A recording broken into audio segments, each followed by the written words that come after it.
we have forgotten the meaning of being, right? The goal is to discover being, right? The kind of primordial goal of philosophy, if you agree with Heidegger. And that to undercut us,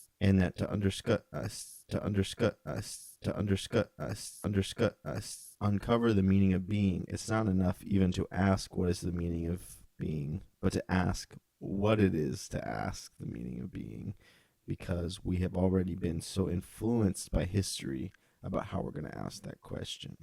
Look at the weight of these concepts stacked up and encrusted on to the question that don't even allow us to ask the question in a clear way. I have a hole in my pants, I just realized.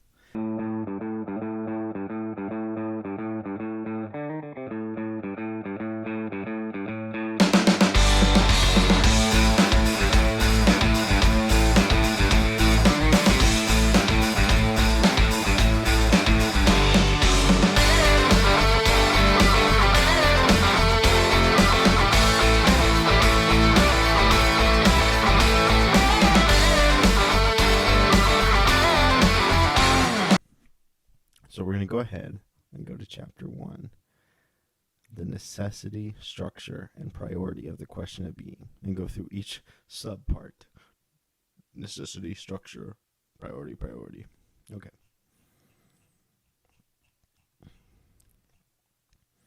So introduction, the exposition of the question of the meaning of being.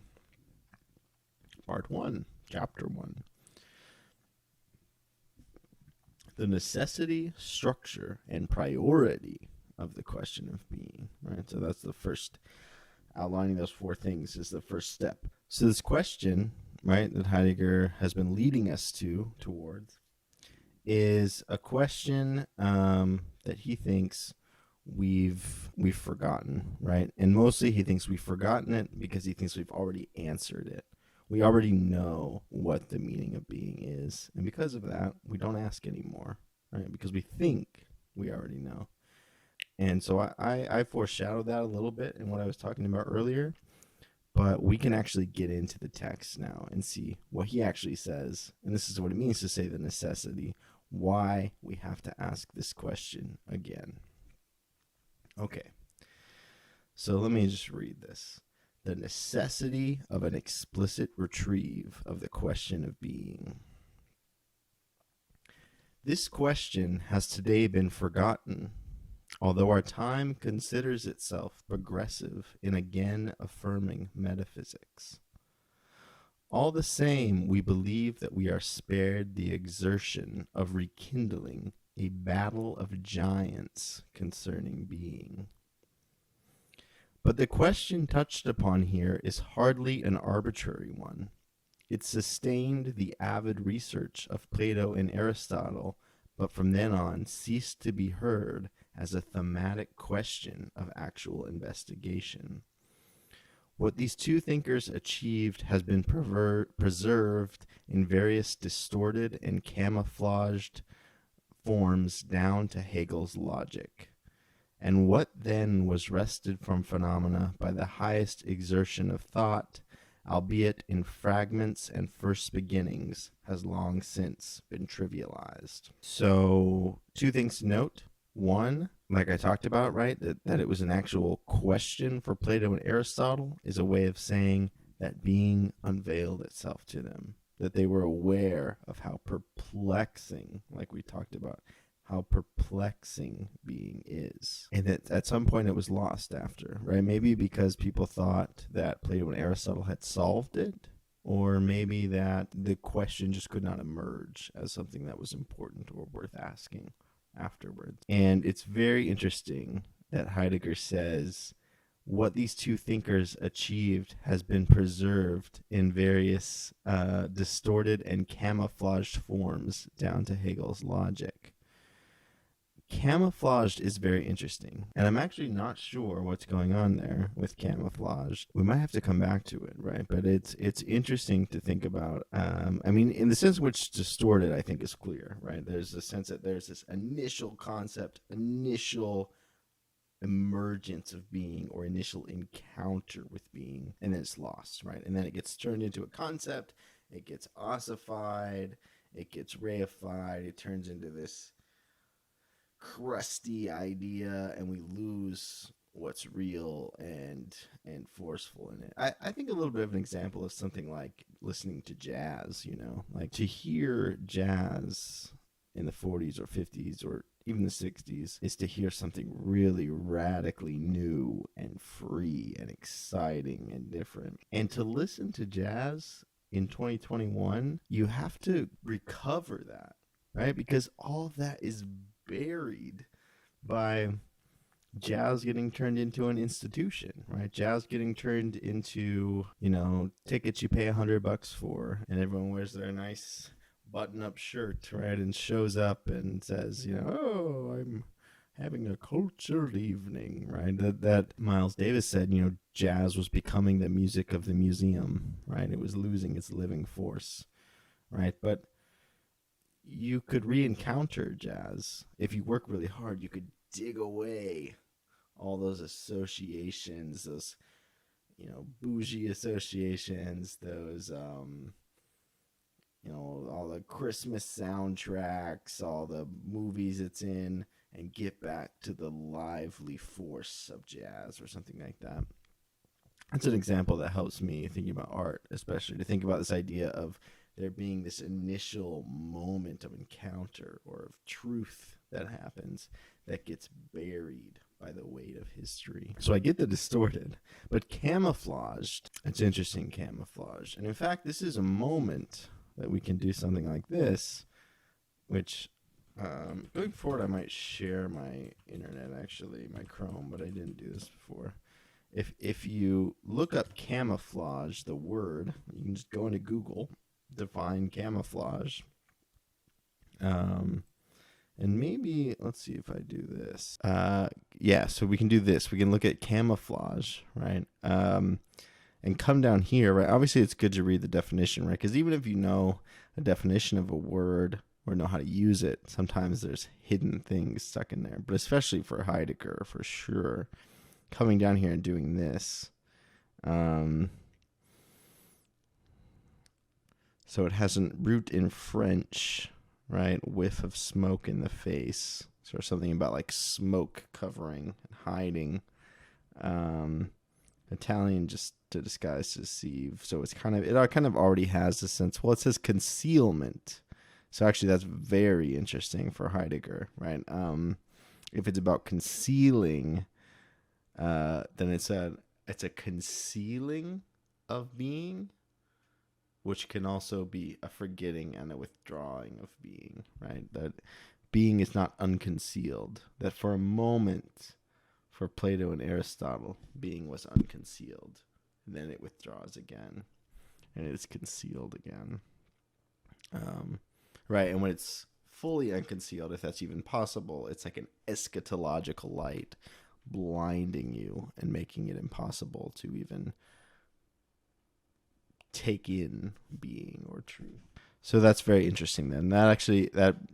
Just like that, right? You look the word up, you find its etymology, something gets revealed about the text that you weren't expecting. Yes, Sea-Dog. Know how to use a word. Absolutely. Know how to use a word is, it's when you know how to use a word, you know something about the word that makes things possible.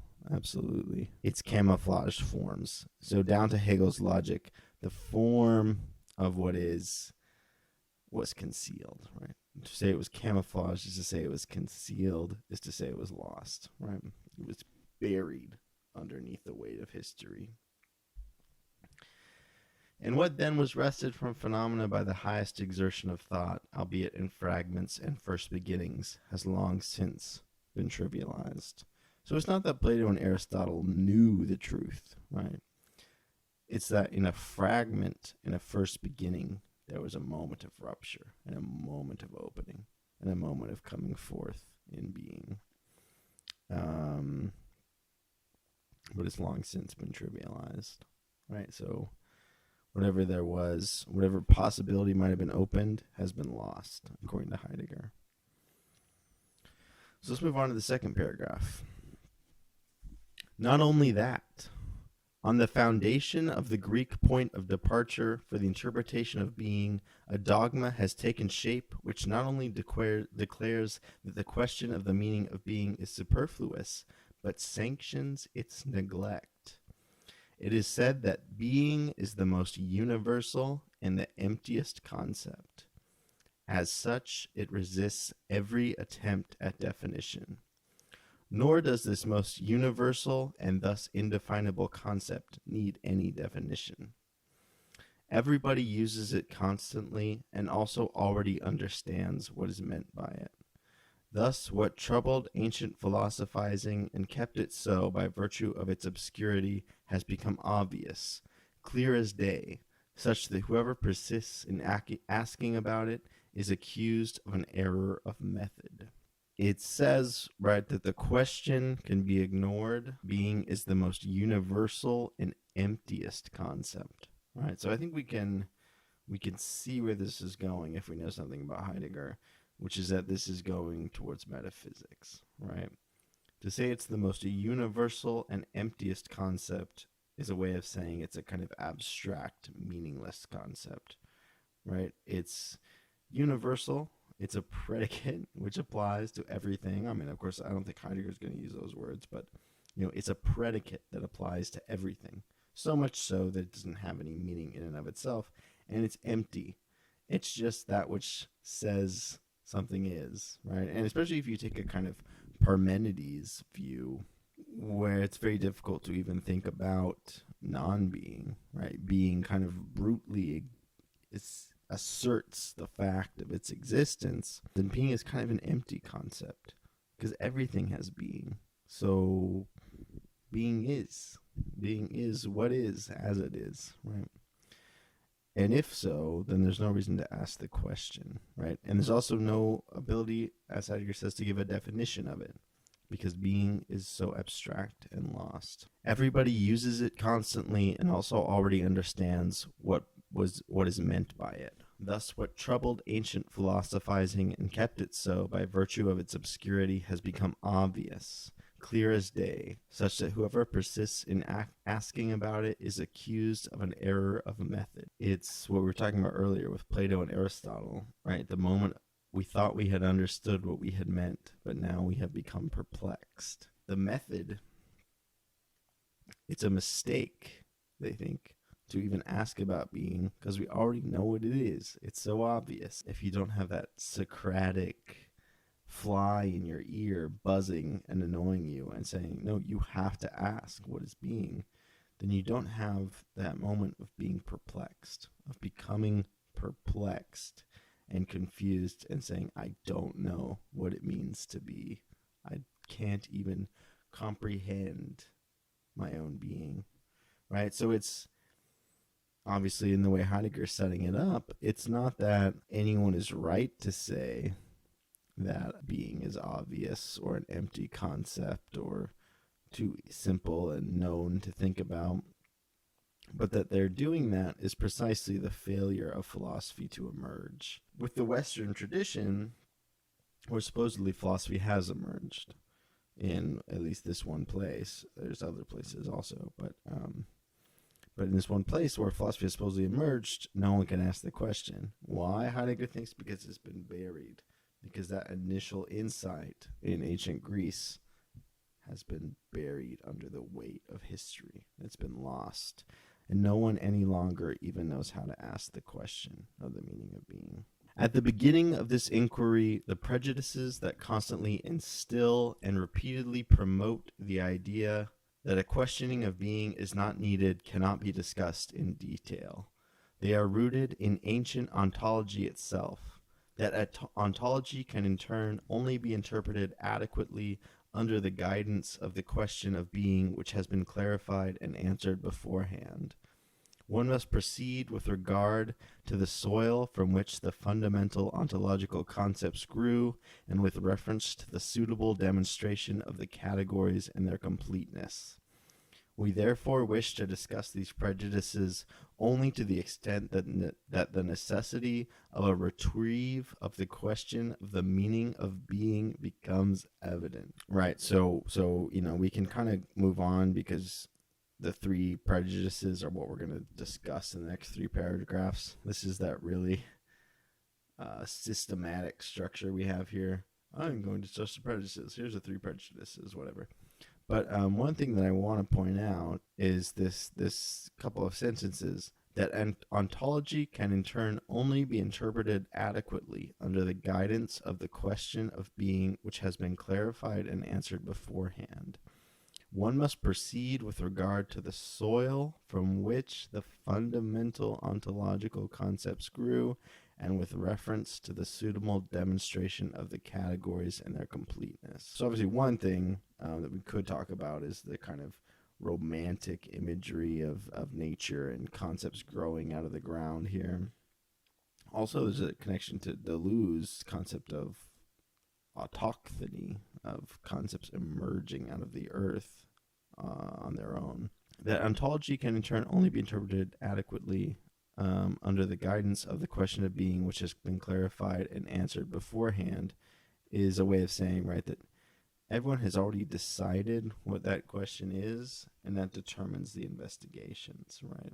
And that's also the things that have been decided, the three prejudices that he's going to talk about, I believe, are the things which predetermine that question in that way. And so this idea of, so it's interesting also with this idea of the getting back to the soil. If you have this idea that a concept grows out of the soil, that's interesting. I don't know if that's saying we need to rip them up by their roots, right? In a sense that, the soil is poisoned and it's growing bad concepts, or whether it's we need to get back to the soil, which would obviously be an unfortunate political connection. We need to get back to the soil to understand what the root of these concepts are, or what explains them, or what is the fundamental cause of them. But so let's move on. Let's look at these three prejudices, and I might write these in our Word doc so that we can see that a little more clearly. So prejudice number one, let's even just write it as he says it right here. Three prejudices that make thinking the question of being impossible. And number one for Heidegger is this: being is the most universal concept, right? So let's read a little more and find out what being the most universal concept means. Being is the most universal concept. Yeah, I think being is the most universal concept is from Aristotle, right? And it's an interesting note here, which I should point out, right, which has to do with the German, that the German word is das Seiende. In that form, it doesn't mean being. That's not Sein, the title of the book. Sein und Zeit, being in time, right? It's like beingness. And this is, I think, Heidegger thinks one of the kind of cardinal sins of Aristotle is putting this idea of being as being, right? Being is beingness, right? That's metaphysics. And as Heidegger's going to say, metaphysics is the disease of the Western philosophical tradition that has to be rooted out, right? So, very interesting. So, being is the most universal concept, and we think that's Aristotle, but I'm not sure. If you know, feel free to correct me in the chat. And then after that, being is the most universal concept, we have Aquinas' version. An understanding of being is always already contained in everything we apprehend in beings, right? So always already, I think that's Heidegger's translation, and it's his phrasing, which obviously if you spent any time around a literature department or anything like that, you're sick of this phrase. But the nice thing about reading Heidegger is now you know what it actually means instead of the infinitely many misuses it's put to. Always already is something like a kind of transcendental structure or something like that. If I can perceive that y, and if I know the formula, if x, then y, then I can assume that my perceiving y is proof of there having been an x. right? Y always already proves X. It is Y, therefore it is always already X, something like that, right? So in this case, what we're talking about here, an understanding of being is always already contained in everything we apprehend in beings, is to say that being is a transcendental structure or precondition of beings.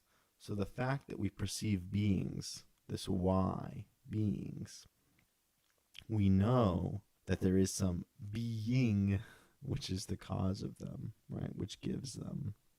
Well, that's Heidegger's gives, so I shouldn't get to that. But and it looks like in this version that Aquinas is giving, right? Being is like the being that we always already understand is the genus, is the kind of bigger category, right? I know that not all water bottles look like this, but I know this water bottle is of the genus water bottle. So my ability to perceive this water bottle as a water bottle requires me understanding the larger set of water bottles as such.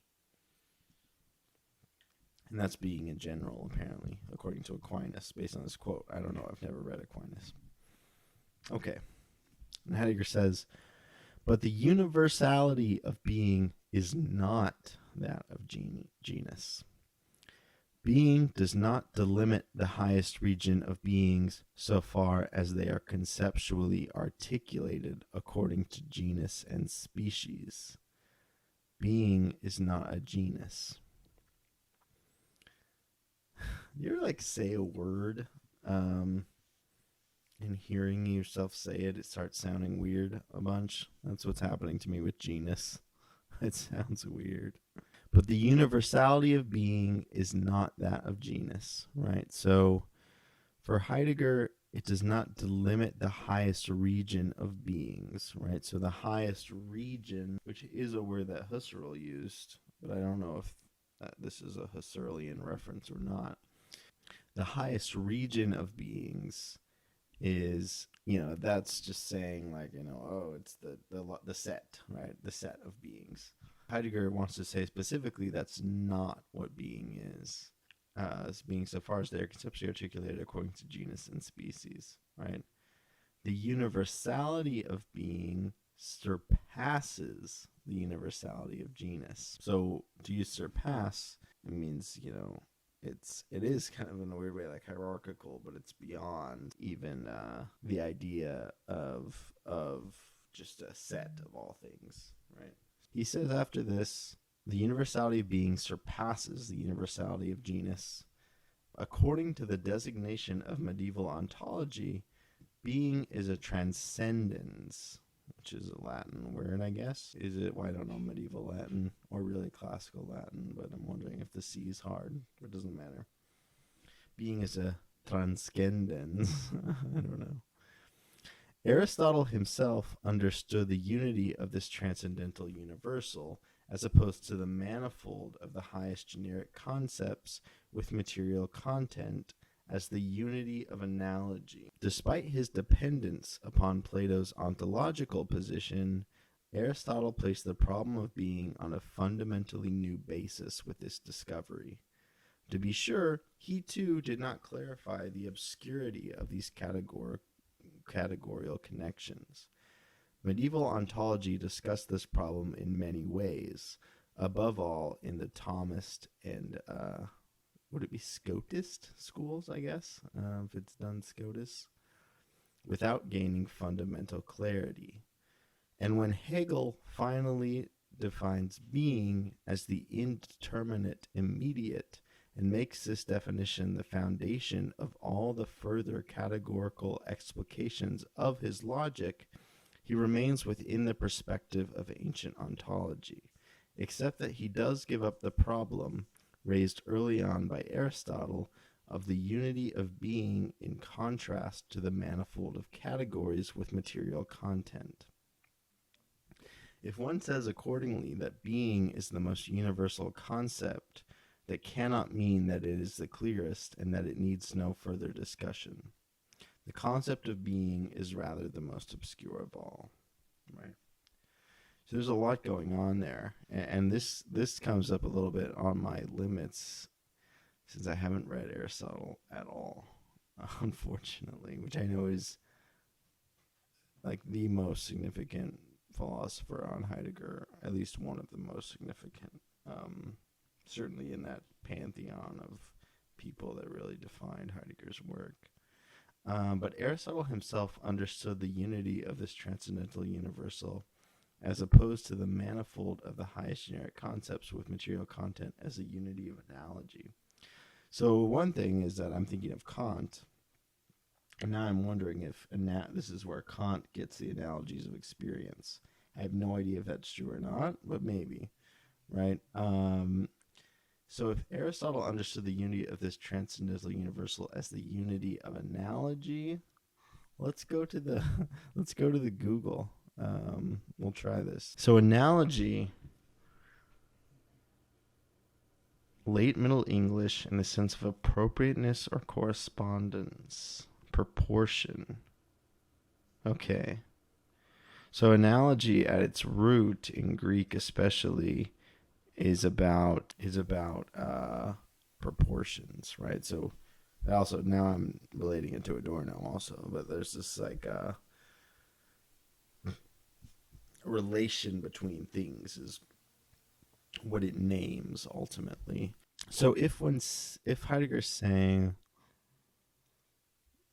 Aristotle is the unity of analogy, right? That it's like an epistemological concept, right? That the universal, the transcendental universal, is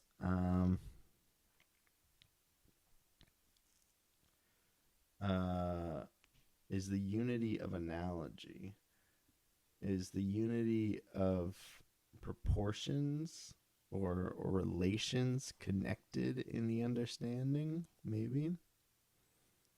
I realize that I'm making it sound very Kantian, and obviously Aristotle's not a Kantian. But Aristotle himself understood the unity of this transcendental universal as opposed to the manifold of the highest generic concepts. So okay. So we got to pull up the Word doc here. We got to work this out. So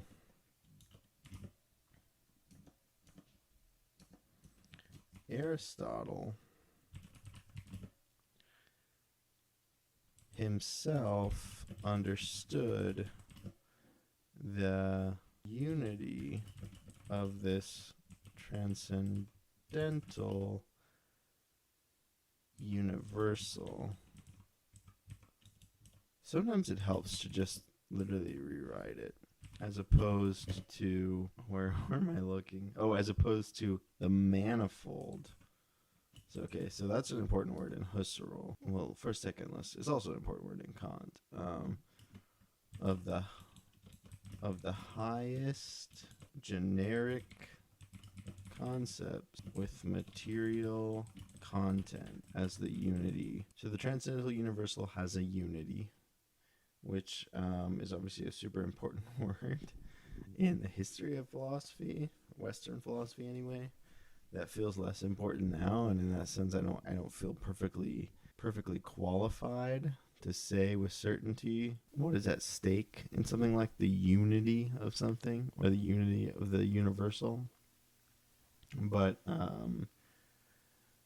I imagine it means something, and I'm so sorry if this is totally off, but I imagine it means something like the whole, right? The way in which things are woven together, in the sense that Plato talks about like the body or the city as a whole woven together, a manifold of heterogeneous parts. So the universal, which is transcendental, which is being, I guess, right, has a unity, right? So it's a whole. So it's not just... I have a hole in my pants, I just realized.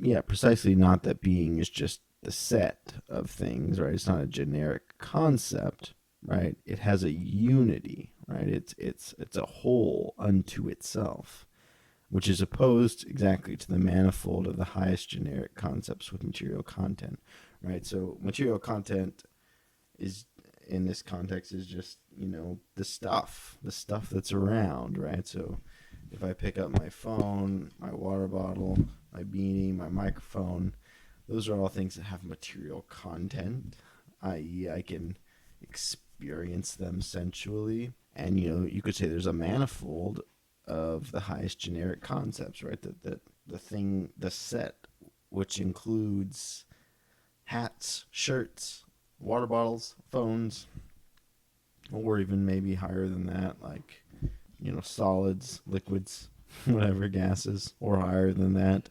entities, events, causes, whatever. That there could just be the manifold, right? The many the many the many related but distinct material objects. No, that conception of being is not what is meant by the transcendental universal, as Heidegger reads Aristotle saying it.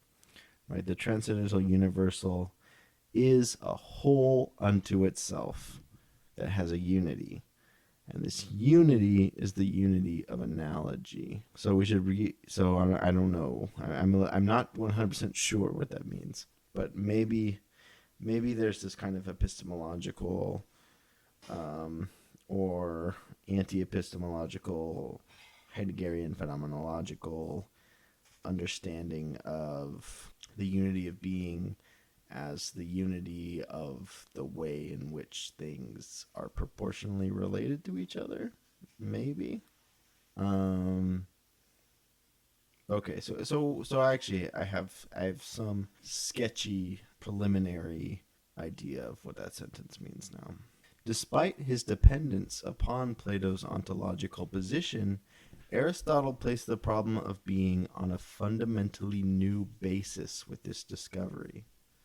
To be sure, he too did not clarify the obscurity of these categorical connections. Right, so maybe that's kind of an answer to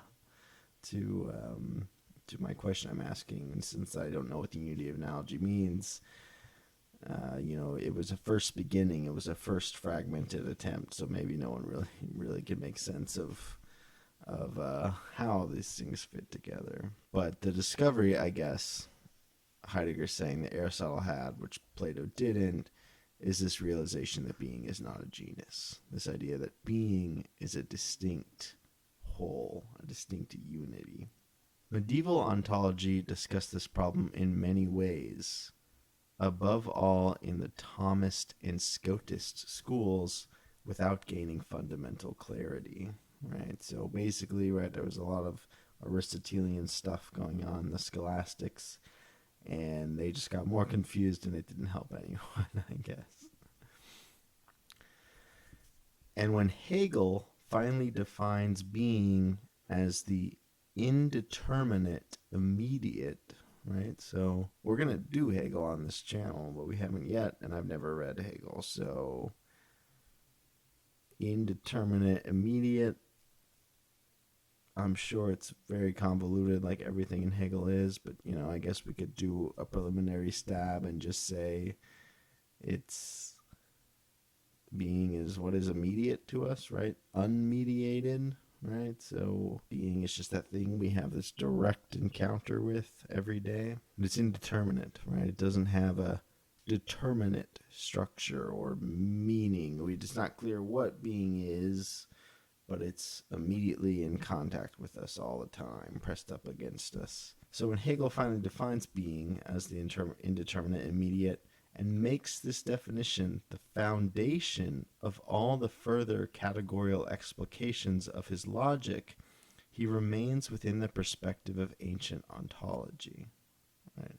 Except that he does give up the problem raised early on by Aristotle of the unity of being in contrast to the manifold of categories with material content. For Hegel, being is also a point of concern, maybe, and in that sense he's continuing the perspective of ancient ontology, and also that being is something confused, right? So in that sense it's still growing out of ancient ontology. But he gives up the problem of the unity of being in contrast to the manifold of categories with material content. So I'm guessing what's going on here is is that Hegel falls back into metaphysics, according to Heidegger, where being is just the genus, is just the abstract description of total things, and is not the unified whole unto itself. If one says accordingly that being is the most universal concept,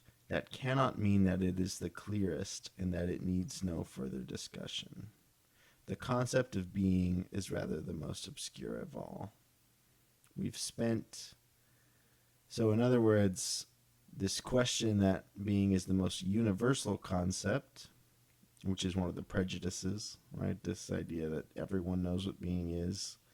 In fact, has been shown, Heidegger's saying, through this history, that it has only gotten more and more confusing throughout history as we've tried to figure out the universal concept of being. Which is to say that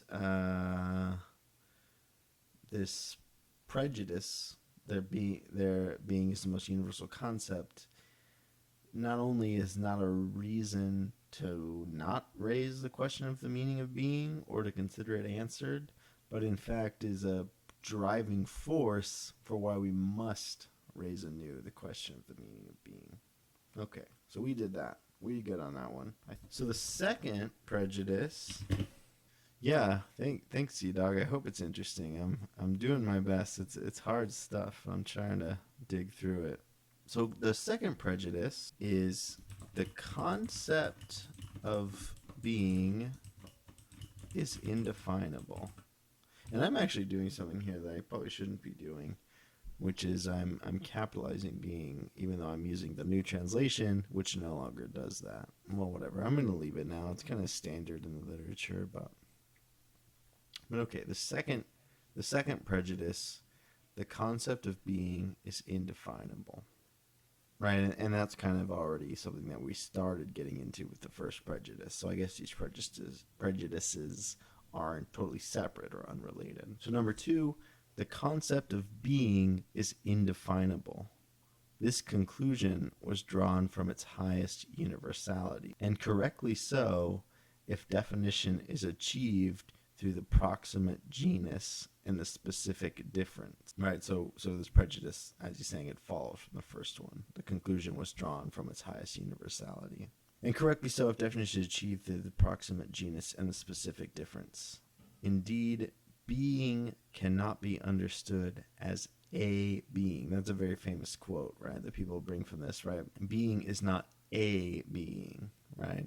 It's not itself a being. Indeed, being cannot be defined by attributing beings to it. Being cannot be derived from higher concepts by way of definition and cannot be represented by lower ones. But does it follow from this that being can no longer constitute a problem? Not at all. We can conclude only that being is not something like a being. This must be from Heidegger here, this quote. No, rather, no decision about being. I won't derail us by looking this up, but it's really interesting that right here, which I didn't know he did in Being and Time, I thought it wasn't until later, he's using the archaic spelling of being, right? In German, being is sein, and it's spelled S-E-I-N. But here it's spelled S-E-Y-N, which is how it was spelled. It's an archaic spelling of it. So that's interesting. I'm interested why he does that here.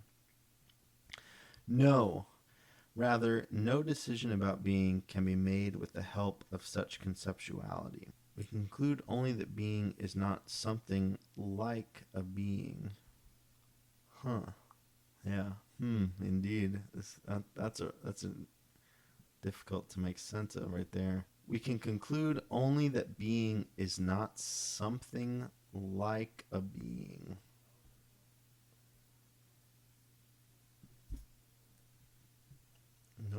No decision about being. Right. So okay.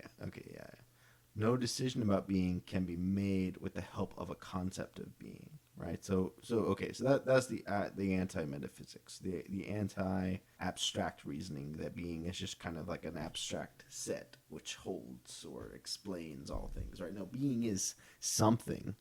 irrespective of abstract metaphysical concepts. And so to say no decision about being can be made with the help of such conceptuality is to say that being can't be understood, as just like a concept, a metaphysical concept. So we can conclude only that being is not something like a being. Thus, the manner of definition of beings which has its justification within limits, the definition of traditional logic, which is itself rooted in ancient ontology, cannot be applied to being. Right? So that's interesting. Justification within limits, which seems to say that it has a defining in the sense of logic, which is in turn rooted in ancient ontology, right? I mean, Aristotle kind of invents logic in its earliest form. Though, of course, not only it's in the West only. I mean, it's also logic is invented in India. I guess there's no strict conception. I was thinking in classical Chinese philosophy, but maybe there's not a strict concept of logic there. Although I was kind of thinking with like Moza and stuff like that. But anyway, besides the point, right? The traditional logic has a limiting function. It brings things within their limits. And being is precisely that which has no limit, right? Which is not limited.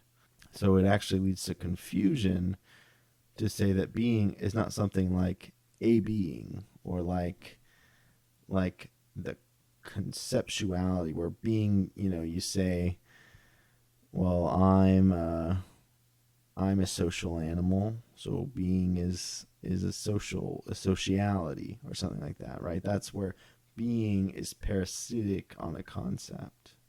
Maybe is what he means here. Maybe that might be I think that's a good example, but we're working this text out together. I'm not an expert on this. The indefinability of being does not dispense with the question of its meaning, but forces it upon us. Right? So basically, being is indefinable because being is not a concept in that sense. It can't be delimited in logic. And so if being does not fit within logic, right, rather than that saying it's undefinable so we can ignore the question, it forces the question upon us. Yes, Sea-Dog, learning together, that's how I see it. That's how I want this stream to be, where nobody's an expert. We're all trying to figure this out together. We're all working it out together. People are always welcome to offer interpretations in the chat as well, of course. It's undefined, I think, because we don't have a concept for it, or even it may even not fit in the idea of a concept, right? Because a concept maybe, at least in this sense, is tied to logic, which has a limiting function. So this is very interesting for me, actually, that being is inherently that which is without limit, which does not have this limiting function. And I think that's right. I think that's what makes being unique, is that one does not limit it, which makes it clearer. And what makes being unclear is that it can't be limited. It's also why it can't be derived from higher concept or can't be represented by lower ones. This conclusion was drawn from its highest universality, right? And it would be undefinable if definition is achieved through the proximate genus and the specific difference, right? Through all these kind of metaphysical concepts. But being is not a being, and that is what makes being unique and undefinable, right?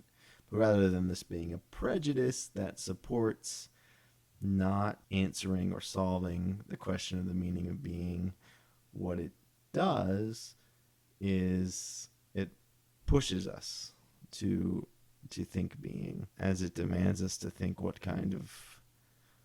is being, if not any concept or any logical formulation. Definitions, which are a function of logic,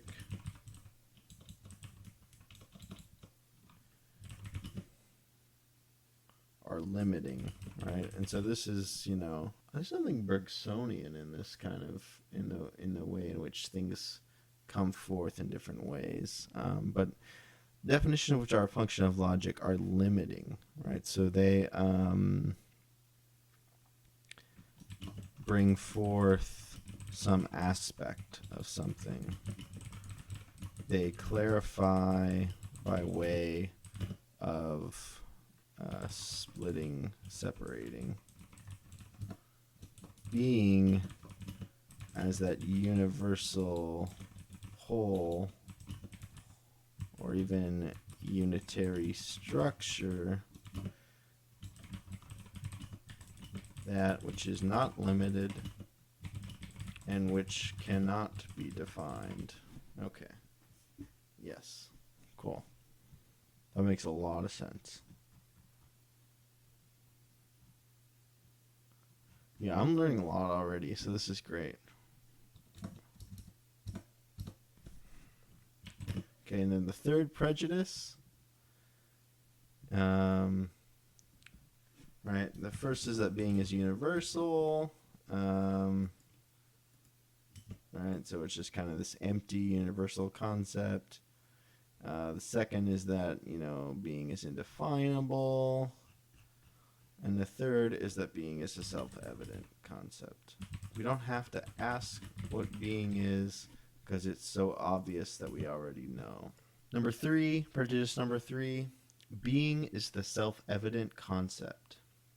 Being is used in all knowing and predicating, right? Predicating the sense that you always already have a concept of being. If you even say that something is, or, is sleepy. If someone is sleepy, then they have being, right? Or if someone is thinking, then they are, right? Being is used in all knowing and predicating, in every relation to beings and in every relation to oneself. And the expression is understandable without further ado. Everybody understands. Oh, I could have just shut up and read the text because he's going to say exactly what I just said. But it's good to do that. It's good to predict where the text is going and then be affirmed in your understanding when it goes where you think it's going. And also, if you have a question, maybe that question is about to be answered. But if you hadn't stopped to ask the question, then it just seems like it comes out of nowhere. But if you are following the chain of reasoning of the text, you can ask a question and then get that answer. But okay. So question number 3, prejudice number 3. Being is a self-evident concept. Being is used in all knowing and predicating, in every relation to beings and in every relation to oneself. And the expression is understandable without further ado. Everybody understands. The sky is blue. I am happy, and similar statements. But this average comprehensibility only demonstrates the incomprehensibility. It shows that an enigma lies a priori in every relation and being toward beings as beings. The fact that we live already in an understanding of being and that the meaning of being is at the same time shrouded in darkness proves the fundamental necessity of repeating the question of the meaning of being. The average comprehensibility only demonstrates the incomprehensibility. It shows that an enigma lies a priori in every relation and being toward beings as beings. The fact that we live already in an understanding of being and that the meaning of being is at the same time shrouded in darkness proves the fundamental necessity of repeating the question of the meaning of being. So Heidegger's not exactly saying here why we don't know being. I mean, it's kind of, he's already been talking about it elsewhere. So maybe it's okay. Maybe he should have. But right, he's saying, the fact that we use being every day and that we have some kind of low level understanding of it in the sense that we know how to use it, right? In the sense that you might know how to use your computer, but not know how it actually works, right? We live in being every day and we have some understanding of it. And yet when we actually really try and investigate it, we don't know. That just shows how important it is. Because if we're using it every day, then we ought to understand it, right? So, I mean, that makes sense to me. If what is self-evident, and this alone, the covert judgments of common reason, right? This is a quote from Kant. If we had done Kant first, like I was planning, we would have that, but we didn't, so that's okay. If what is self-evident, and this alone, the covert judgments of common reason, is to become and remain the explicit theme of our analysis as the business of philosophers, then the appeal to self-evidence in the realm of basic philosophical concepts, and indeed with regard to the concept being, is a dubious procedure. Right, so the business of philosophers, I guess, is to think being, right, is what Heidegger's suggesting. I guess is yeah. So this is kind of like the Kantian critique of common sense, right? Where Kant talks, attacking people like Thomas Reid, that you can't go off common sense because common sense is wrong all the time. We believe all kinds of things which turn out not to be true on closer investigation, right? So I think that's what the covert judgments of common reason are. Let's go to our trusty Google definition source and look up covert. Okay, the etymology is just covered. So I guess covert is like just the concealed judgments of common reason, right? I guess maybe the covering judgments of common reason that kind of cover over, the truth or whatever, right? And, if the business of philosophers is to investigate being, but the meaning of being is taken to be self-evident by common reason, then the appeal to self-evidence in the realm of basic philosophical concepts, and indeed with regard to the concept being, is a dubious procedure, right? So yeah, I mean, basically, I think I understand that. That's just saying, yeah, sure, when you go to the store and buy a jug of milk, or even when you're doing history, science, whatever else, you don't have to ask after the question of meaning of being, and you can take certain things as given in the background. But for philosophers to do that is a dubious procedure. It is a kind of failing of philosophy, right? Because philosophy is to ground. So if for Heidegger, right, the basic concept of philosopher, the point of a philosopher is to ground reason, right? To say that this is what explains. Yeah, right. Well, I will come back, but I am going to go on a break. But yeah, good to see you nonetheless. But yeah, so if philosophy is trying to ground all of what makes science and learning and knowledge possible, then obviously we can't just assume, oh, well, we already know what we're talking about when we say being. We already know what being is. The point is that we have to investigate. But consideration of the prejudices has made it clear at the same time that not only is the answer to the question of being lacking, but even the question itself is obscure and without direction. Thus, to retrieve the question of being means, first of all, to work out adequately the formulation of the question. So not only, right, like I was saying, not only are we trying to figure out the answer of the question of the meaning of question, the meaning of being, we're also figuring out how to even ask the question, right? And those prejudices are the question has to avoid those three prejudices. It can't be assuming, right, that being is self-evident, right? We know that we have to do some work to figure out what being is. We know that we can't just assume that it can't be defined, right? Or that it can't be investigated, though of course it is indefinable in the sense of logic, of a traditional limiting definition. And that being is a universal, yes, but not a universal in the sense of a generic abstract set, but a universal in the sense of a transcendental universal.